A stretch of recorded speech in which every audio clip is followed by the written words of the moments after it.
I have a question. And just from the music videos on the web, the family members who already were there, and the husband to the lady is making some allegation, or is claiming that they have not been given that support, especially in the day of visiting, announced that his wife was there. The police did not even recognize him to see the body to make sure what happened. They were prevented from seeing the body. Even at JFK, they were prevented from viewing the body. That is not concern. And the second one is, I don't know, I can't tell you why you do the investigation, but have you had a call logs from the two GSM companies to actually know who were those last people who communicated or referred to their disappearance? Thank you so much. So that question will be answered, and then we can take another.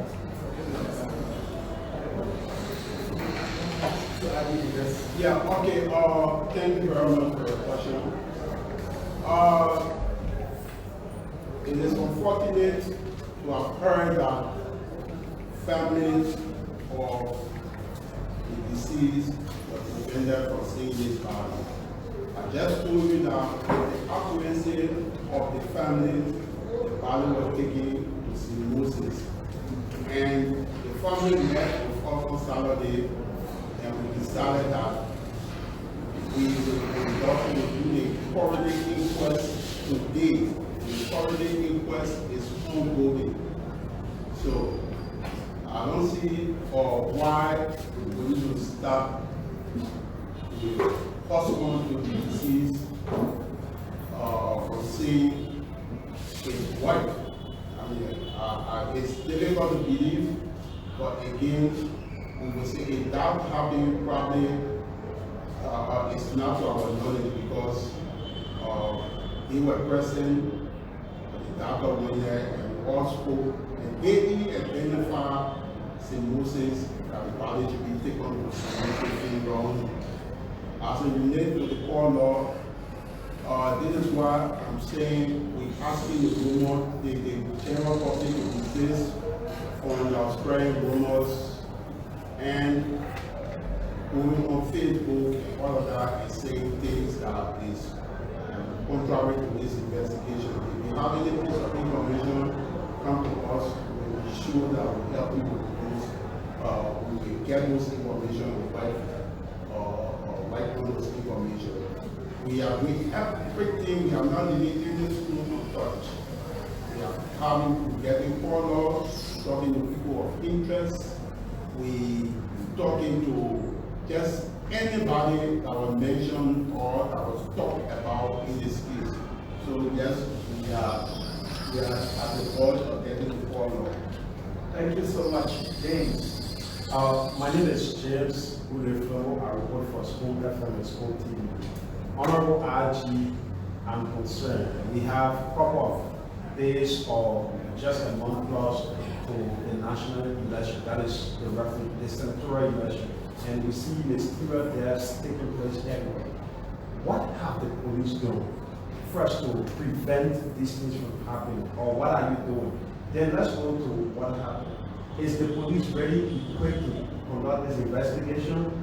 Because on several occasions we listen to you saying we are investigating. At the end of the day, some of these investigations, we cannot get the A or the T of any of them. Like the issue with the little boy from West Point and other cases that took place here today, we are here to get a full report from the Liberian National Police. What are the preparedness when it comes to investigation like this? And as the national police that we look up to for protection, how prepared are you to provide security for the people ahead of the December 8th special senatorial elections? Thank you. Thank you very much. As it relates to the election, we would like to call upon the general public, press. I think we are writing the press union. We inform them that we want to have a chit chat with them as it relates to the same electoral process. We are under obligation to talk to our people, political parties, leaders, youth leaders, or community leaders, to including the press, we all have a stake to play in this particular election. We have to ensure that the election is void of violence. Violence is not the answer. We should not engage in violence. We should not engage the youth to be used in violent acts. So, in a couple of days, you'll see me probably to the radio station, you'll see me at diet centers, or me and my team going all out to preach the gospel of peace, the gospel of non-violence to our people.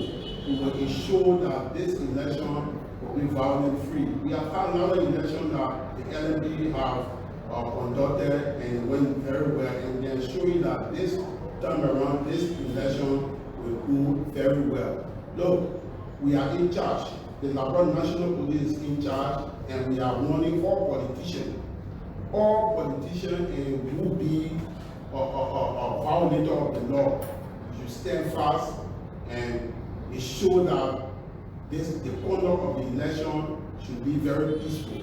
Because if anybody go out there with the hope of causing care for our people, will go after you. If you stone us, we'll tear gas you. I'm saying it on camera, if you stone us, we'll tear gas you.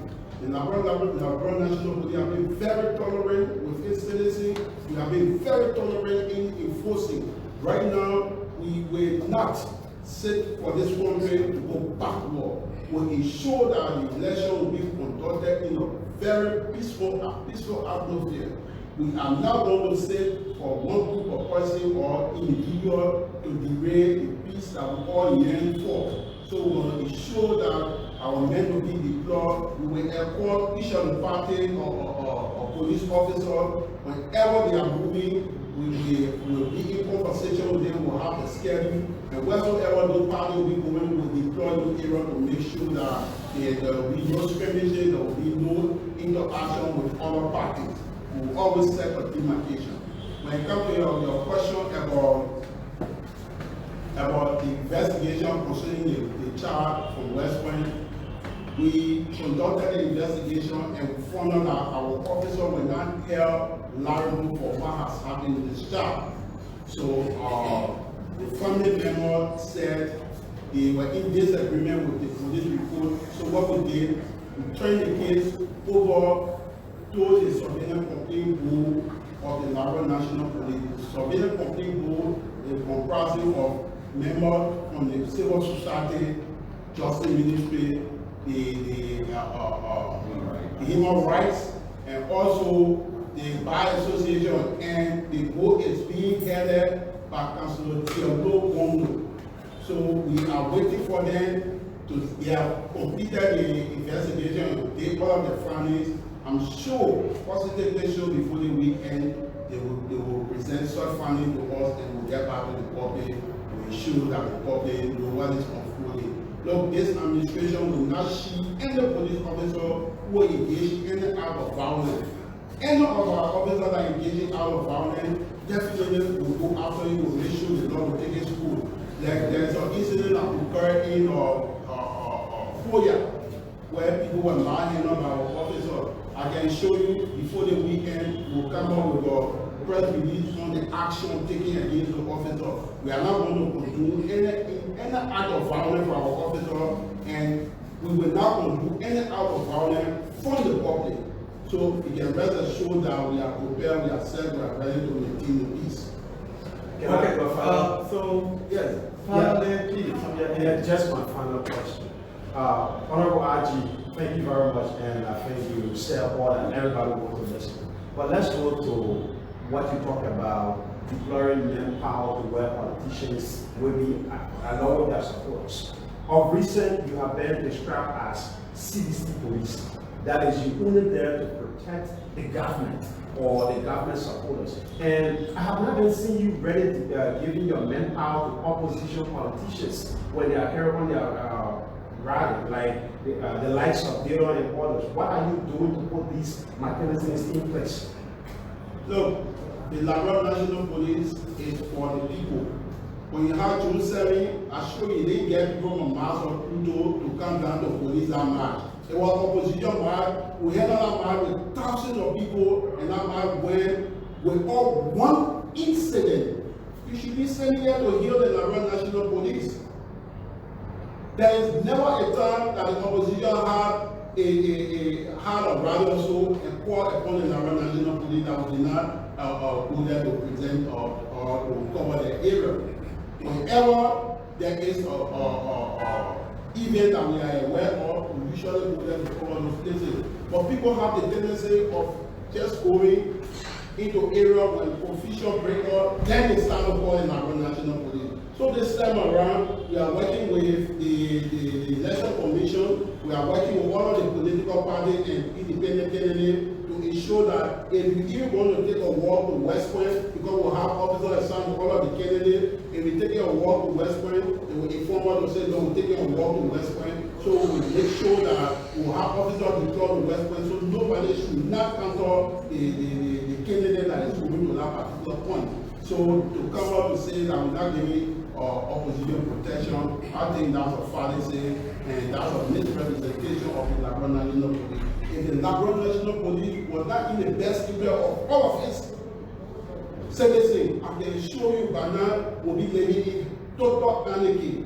It's because of the Liberia National Police we're walking freely today. Thank you. So let's take you, and then we have like 2 more questions. Thank you very much. My name is LPR Spine.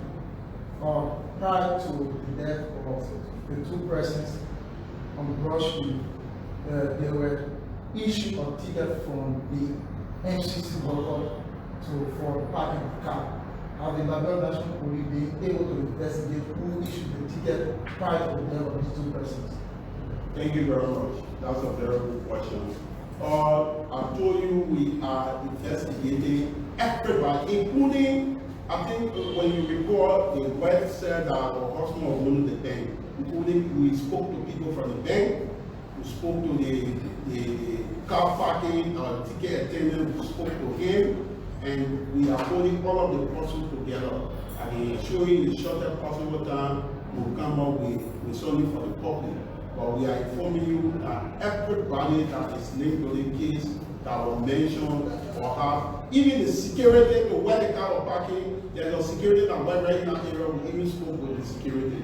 So we are talking with everybody. Thank you. Thank you. Yes. Thank you. My name is Never Jirobu. I work for Youth Public Justice. My concerns have to do with the person that drove the car from the crossing to JFK. And the crime investigation showed that that car should have been towed by a tow truck to JFK, but rather was driven by officers or who are related. Do you think that it was right for investigation was not yet established? Okay, thank you. This is what we call contamination of the crime scene.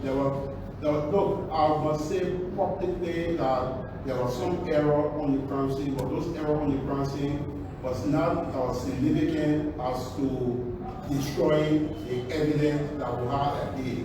What is normally should have happened was the persons that were on board the vehicle should have been extracted. We should have had an ambulance there, extract the people, put them on the ambulance, and drive on. But again, we had a lot of persons there. Look, we respect the dignity of everybody. There was a lot of people there with gadgets, they had their gadgets on. People wanted to report and all of that. So looking at the aspect of taking the back, they taking those people out of the car that were not conscious, we deem it necessary that what we could do, let the driver remain on board the vehicle and someone drive the vehicle to the next point.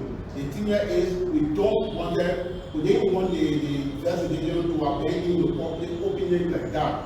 So there's the reason why we drove the vehicle to the JFK so as to ensure that no people are being attended to. But on a normal circumstances, they should have been taken from the car, placed in the ambulance to be taken to the hospital. So will there be any fingerprint on the 2 vehicles because of a huge man and they actually drove the car to the crime scene? So whether there will be a fingerprint on those vehicles? Well, if you like you said, it was rumor and led that a huge man drove the car on the crime scene. So this is why we putting all this cranial, this particular call to the general public that if you have any information to assist the police, we are open, we will protect you, and will be sure that whatsoever you will give or we treated with lack of confidentiality. We will make sure that you treat your information as such. Or that which you talk about, usually driving vehicle, all of the permit, bringing the vehicle, parking it, walking away. I mean, we have all of that. We are working on it. We are not leaving any stone untouched. More information are being assessed, and we are assessing that information. But trust me, if the information is credible, you will hear from in a very short and possible time. Okay, so we'll take the final question. That would be. Yeah, our IG journalism team, I report for Citizen TV on the weekend, there was a woman that a low child murdered stepfather, and then the individual in question was taken to the police station. I don't know whether you have that information. Tony. Okay, we are aware of the circumstances. The child gone missing. The child got missing and found the naked body of the child. But we are still conducting investigation. Our forensic team went there and we are investigating. We cannot come over here to tell you that the child was killed by the parent. Also, what we do, the child was missing and they don't want to find the child. Okay, so thank you so much again. Like I said initially,